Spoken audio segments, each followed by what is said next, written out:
अध्याय 13वा. श्री गणेशाय नमः.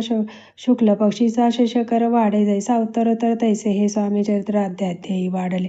द्वादश अध्यायाचे अंती. श्रीपाद भट्ट बाळापाप्रती कपटयुक्तीने फसू पाहती परी झाले व्यर्थची. स्वयंपाकादी करावयासी लज्जा वाटत असे त्यासी तया ते एके समयासी काय बोलती समर्थ निर्जलासी सन्निध गुरु असे जानल्यानंतर ऐसे बोलता सद्गुरु बळाप्पा म्हणे सज समजला. सेवेकऱ्या माझी वरिष्ठ सुंदराबाई होती तेथे तिने सेवेकऱ्यास नित्य त्रास द्यावा व्यर्थची. नाना प्रकार बोलून करी सर्वांचा अपमान परी बाळाप्यावरी पूर्ण विश्वास होता तिचा. परी कोणे एके दिवशी मध्यरात्रीच्या समयाची लघुशंका लागता स्वामींची बाळाप्या ते उठविले. तैपासून बाळाप्याशी त्रास देता हरणीशी आराने सांगता समर्थाची बाई ते शब्दे ताडिती. अक्कलकोटी श्री समर्थ प्रथमाता ज्याचे घरी येत तो चोळप्पा विख्यात स्वामी भक्त झाला. एक तपपर्यंत स्वामी सेवा तो करीत तयासी द्रव्यशा बहुत असे सांप्रत लागले. दिवाळीचा सण येता राजमंदिरा माझी समर्थ राहिले असता आनंदात वर्तमान वर्तले. कोण्या भक्ते समर्थासी अर्पिले होते चंद्रहारासी सणानिमित्त त्या दिवशी अंगावरी घाला. राणीच्या मनात विचार येता त्वरित सुंदराबाईशी बोलत चंद्रहार द्यावा की.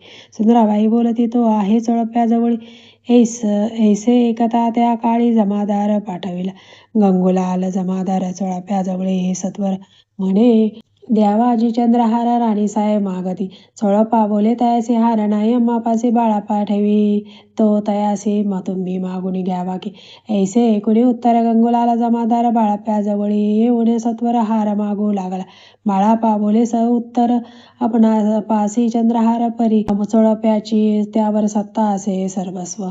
ऐसे ऐकुनी बोलणे जमादार पुसे चोळप्या कारणे जबाब दिला चोळप्याने बाळाप्पा देती तरी घ्यायचे. ऐसे भाषण ऐकुनी जमादार परतोन रूपमंदिर येऊन वर्तमान सर्व सांगे. चोळप्याची ऐकुन कृती राग आला राणीप्रती. सुंदराबाईने या गोष्टी तयाविरुद्ध सांगितल्या. कारभार चोळप्याच्या करीत जो होता आजवरी तो काढून त्यास दूरी करावे राणी म्हणत असे. असो एके अवसरी काय झाले नवलपरी वैसली समर्थांची स्वारी भक्त मंडळी वेष्टीत. एक वस्त्र तयावेळी पडले होते श्रीजवळी. तयाची करवणी आजोळी समर्थ घरी घेतली. उल्लक शब्द उच्चारिला म्हणती भिक्षा द्या आम्हाला. तयावेळी सर्वत्राला आश्चर्य वाटले.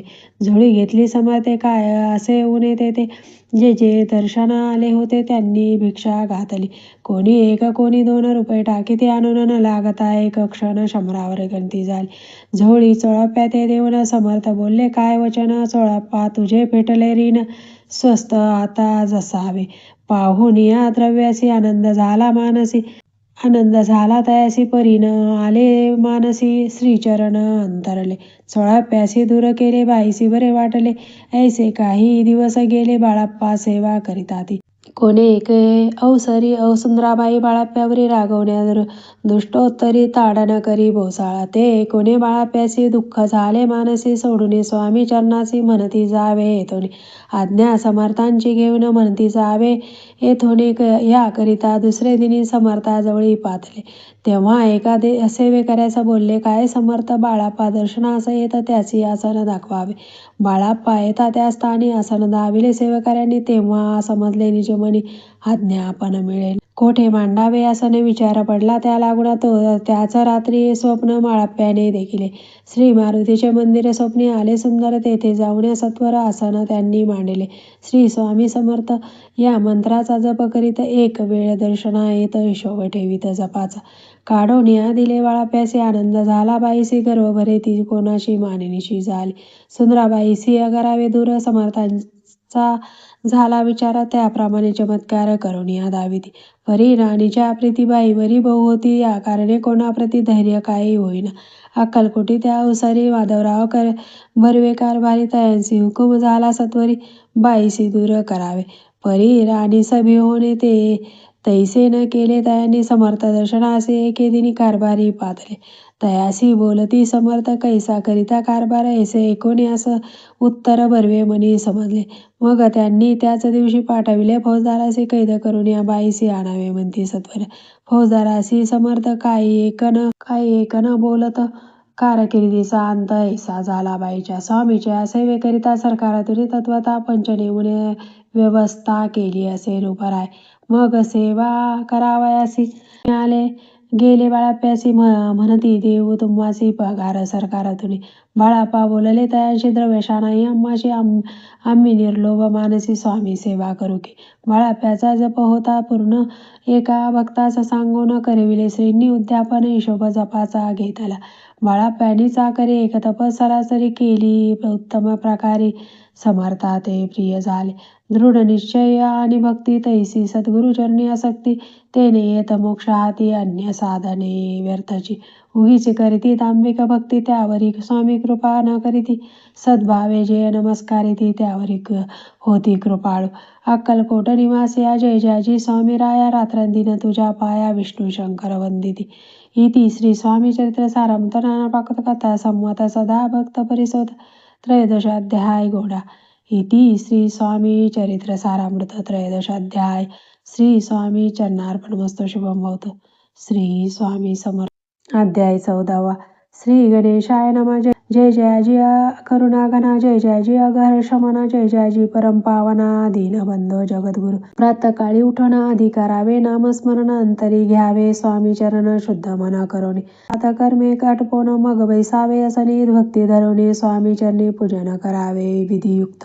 एकाग्र करोनी मन घालावे शुद्ध दक स्नान सुगंध चंदन लावून सुवासिक कुसुमे अर्पावी. धूप दीप नैवेद्य फल तांबूल दक्षिणा शुद्ध अर्पावे. नाना खाद्य नैवेद्य कारणे स्वामींच्या षडोपचारे पूजन करावे. सद्भावे करून धूप दीप आरती अर्पून नमस्कार करावा. मग करावी प्रार्थना जय जयाजी अघहरणा परतफला असं कैवल्य सन्ना ब्रह्मानंदा ऐतिवार्य. जय जयाजी पुराण पुरुषा लोकपाला सर्वेशा अनंत ब्रह्मांडाधीशा वेदवंद्या जगद्गुरु. सुखधाम निवासी या सर्व साक्षी करुणालय भक्तजन तारे अनंत पेय नटलासे. तू अग्नी तू पवन तू आकाश तू जीवन तूची वसुंधरा पूर्णचंद्र सूर्य तूची पै. तू विष्णू आणि शंकर तू विधाता तू इंद्र अष्टदिक्पालादी समग्र तूच रूपे नटलासे. करता आणि करविता तूच हवी आणि होता दाता आणि देविता तूच समर्था निश्चय. जंगम आणि स्थिर तूच व्यापिले समग्र तुझ लागी अध्याग्र कोठे नसे पात. असोने निर्गुण रूपे नटलासी सगुण ज्ञाता आणि ज्ञान तोच एक विश्वेश. वेदाचाही तर्क चाचरे शास्त्रातही नावरे विष्णू शंकर एकसरे कुंठित झाले सर्व. मी केवळ अल्पमती करू केवी आपली स्तुती सहस्रमुखही निश्चिती शिनला ख्याती वर्णिता. दृढ ठेविला चरणी माता रक्षावे मजसी समर्था कृपा कटाक्ष दीनानाथा दासाकडे पावे. आता इतकी प्रार्थना आणावी जी आपल्या मना कृपा समुद्री यामिना आश्रय देई जे सदैव. पाप ताप आणि दैन्य सर्व जाव निरसन हे लोकी सौख्य देऊन परलोक साधन करवावे. दुस्तर हा भवसागर याचे पावाया पैल तीर नाम तरणी साचार प्राप्त हो मजला ते. अशा मनिष्ठा तृष्णा कल्पना आणि वासना भ्रांती भुली नाना न बाधवत तुझ्या कृपे. किती वर्णो आपले गुण द्यावे मज सुख साधन अज्ञान तिमिर निर्सोन ज्ञानार्क हृदयी प्रगट पै. शांती मनी सदा वस वृद्धाभिमान नसो सदा समाधान वस तुझ्या कृपेने अंतरी. भव दुःखे हे निरस तुझ्या भजनी चित्त वस वृद्धा विषयांची नसो वासना या मनात. सदा साधू समागम तुझे भजन उत्तम तेने हो हा सुगम दुर्गम जो भवपंत. व्यवहारी वर्तता न पडो भ्रांती चित्ता अंगी न यावी असत्यता सत्य विजयी सर्वदा. आप्तवर्गांचे पोषण न्यायमार्ग अवलंबन इतके द्यावे वरदान कृपा करुणी समर्थ. असोने संसारात प्राचीन तो मनामामृत प्रपंच आणि परमार्थ तेने सुगमच लागे. ऐशी प्रार्थना करिता आनंद होय समर्था संतोषुनी तत्वता वर प्रसाद देतील. गुरुवारी उपोषण विधियुक्त करावे स्वामी पूजन प्रदोष समय होता जाऊन पोषण सोडावे. श्री स्वामी समर्थ ऐसा रक्षारी मंत्र प्रीतीने जपा अहोरात्र तेने सर्वार्थ पाविजे. प्रसंगी मानस पूजा करिता ती प्रिय होय समर्था. स्वामी चरित्र वाचिता ऐकता सकल दोष जातील. हे कैसी करावी स्वामी भक्ती हे नेहमी मंदमती परी असता शुद्ध चित्ती तेचीच भक्ती श्रेष्ठ पै. आम्ही आहो स्वामी भक्त मिरू नये लोकात जयासी भक्तीचा दंभ व्यर्थ निष्फळ भक्ती तयासी. इति श्री स्वामी चरित्र सारामृत नानापाक कथा संवत सदा एकोत भाविक चतुर्दश अध्याय गोडहा. श्रीरस्तु शुभम भवती. श्री स्वामी समर्थ. अध्याय 15. श्री गणेशाय नमः. अंतरी स्वामी भक्ती जडती चारी पुरुषात येती हाता ताप पाप ताप दैन्य मारता तेथे काही न उरेची सर्व कामना पुरवण अंती दाविती सुरभवन जे नर करीती नामस्मरण ते मुक्त याचते. मंगळ वेड ग्रामात राहत असता श्री समर्थ ग्रामवासी जन समस्त वेडामध्ये तयासी शीतोष्णाची भीती नसेची ज्याची चित्ती सदा अरण्यात वसती एकांतस्थळी समर्थ परमेश्वर रूप येती हे सेवा ज्यांच्या वाटे चित्ती ते करिता स्वामी भक्ती जनासती तयात. त्यावेळी मंगळवेढ्यात वसा पातेली राहत दारिद्र्य बिडिली बहुत दीन स्थिती दयांची. तो एके दिनी फिरत फिरत सहज वना माझी जात तो देखील श्री समर्थ दिगंबर येथे कटक शय्या करोने ते वर केले शयन ऐसे नवल देखून लोटांगण घालीत असे. अष्टभावे दाटोने माथा ठेवी श्रीचरणी म्हणे कृपा कटाक्ष करुणी दासाकडे पाहावे. स्वामी चरणाचा स्पर्श होता ज्ञानी झाला तो तत्वता कर जोडून स्तविता झाला बहुत प्रकारे पाहुण्या प्रेमळ भक्ती अंतरी संतोषले येती वरद हस्त ठेविती सत्काळ मस्तकी दयाचे वसप्याच्या श्रीचरणी मन जडले ते पासून राहू लागला निषेधी स्वामी सन्निधानंद. मग वसाप्याची कांता 79 वार्ता. त्या कांता म्हणे घर बुडाले. वसप्पा येता गृहासी दृष्टोत्तर बोले त्यासी म्हणे सोडिले संसाराचे वेड काय लागले. परी वसाप्याचे चित्त स्वामीचरणी आसक्त जनपवादन भीत नसे चाड कोणाची. एके दिवशी सरण्यात वसाप्पा स्वामी सेवा करीत तव झाली असे रात घोरताम दाटले चित्त जडले श्रीचरणी भीती नसे काही मनी. 2 प्रहर होता रजनी समर्थ उठवणी चालले पुढे जाता समर्थ बसाप्पा मागे चालत प्रवेशले घोर अरण्यात शूर श्वापदे ओरडती. परी बसाप्याचे चित्ती न वाटे काही भीती स्वामी चरणी जडली वृत्ती देहभान नसेची.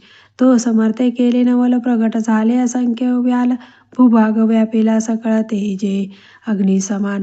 पादस्पर्श सर्पा झाला बसाप्पा भानावरी आला अपरिमित देखील सर्प समूह चोहीकडे वृक्ष शाखा अवलोकित तो सर्पमय दिसत मागे पुढे पाहत तो दिसत सर्पमय पाहुण्या ईशा परी भयभीत झाला अंतरी तो तयासी मधुरोत्तरी समर्थ काय बोलले. भिऊ नको या समयी जितके पाहिजे तितके घे न करी अनुमान काही दैव तुझे उदेल.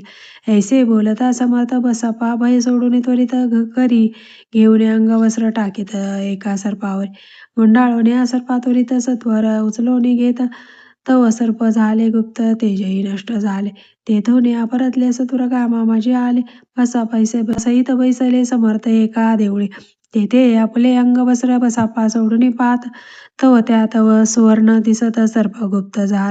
ऐसे नवल देखून चकित झाला अंतकरणी माया ठेवी स्वामी चरणी प्रेमाश्रू नयनी वाहती. त्यासी बोलती यतीश्वर घरी जावे त्वा सत्वर सुखे करावा संसार धारा पुत्र पोषिचे. असो तो बसाप्पा भक्त संसार सुख उपभोगित रात्रंदिन श्री स्वामी समर्थ मंत्र जपे अत्यांतरे. येती श्री स्वामी चरित्र सारामृत नानभक्त कथा संमत सदा भाविक परिसोत 15 अध्याय घोडा. श्री स्वामी चरणार्पणमस्तु. श्रीरस्तु शुभमस्तु. श्री स्वामी समर्थ.